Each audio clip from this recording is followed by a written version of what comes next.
ఏం పేరు? శ్రీనివాస్ శ్రీనివాస్ గౌడ్. ఎక్కడి నుంచి వచ్చినావు? మేడ్చల్. మేడ్చల్. ఏం ప్రాబ్లంతో వచ్చినావు?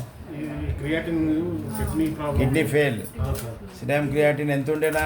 15 ఉండే సార్. నా దగ్గరికి వచ్చినప్పుడు 15 ఉండే. సార్ ఇప్పుడు ఎంత ఉంది? 13కి వచ్చింది సార్. తగ్గిందా పెరిగిందా? తగ్గింది సార్. మరి బయట తగ్గిందా? బయట ఏం చేసినావు ఇప్పటిదాకా? అదే 6 నెలలు అవుతుంది సార్ నాకు వచ్చి. డయాలసిస్ చేపిస్తే తగ్గిందా? తగ్గలేదు సార్. తగ్గలేదు. మరి ఇప్పుడు హోమియోపతి మందులు వాడితే తగ్గింది. తగ్గింది సార్. తగ్గిందంటే మన ప్రజలకు తెలియాలి. నీ లెక్క బాధితులు చాలా మంది ఉన్నారు. తెలియక తెలియక గమ్యం తెలియక పోయి పెద్ద పొగ్గల పడుతున్నారు. అందుకే ప్రజల చైతన్యం కోసం నీ అభిప్రాయం తీసుకున్నా. మంచిగా పరిచయం చేసుకుంటూ మందులు వాడితే క్రియాటిన్ లెవెల్ తగ్గుకుంటూ నీ కిడ్నీ మంచిగా అవుతుంది. నార్మల్ వచ్చేదాకా వాడుకోవాలి. ఎంత రావాలి? 1 రావాలి. ఒక్కటి వస్తే నువ్వు మందులు ఏమన్నా ఇక స్టాప్ అని చెప్తా. ఓకేనా? అప్పటిదాకా వాడాలి.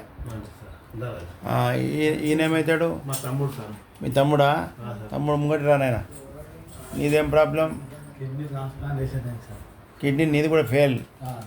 నీకు ఏం చేసి ట్రీట్మెంట్? ట్రాన్స్ప్లాంటేషన్ చేస్తే మంచిగా అయినామా? మరి మళ్ళీ 5 వచ్చింది. 5 అవుతుంది. మళ్ళీ ఫెయిలే కదా? ఫెయిల్ అయింది అన్నారా? కిడ్నీ ట్రాన్స్ప్లాంటేషన్ చేసినా నీ క్రియాటిన్ పెరుగుతుంది అంటే కిడ్నీ ఫెయిల్ అయినట్టే.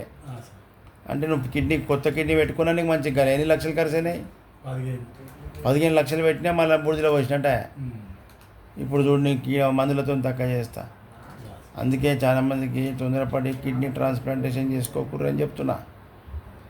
అది సక్సెస్ అవుతుంది నమ్మకం లేదు కాబట్టి ఇప్పుడు మందులు రెగ్యులర్ ఇవాళ వచ్చినావు కదా మీ అన్నం చూసి నువ్వు మంచిగా దాకా వాడుకో ఇక.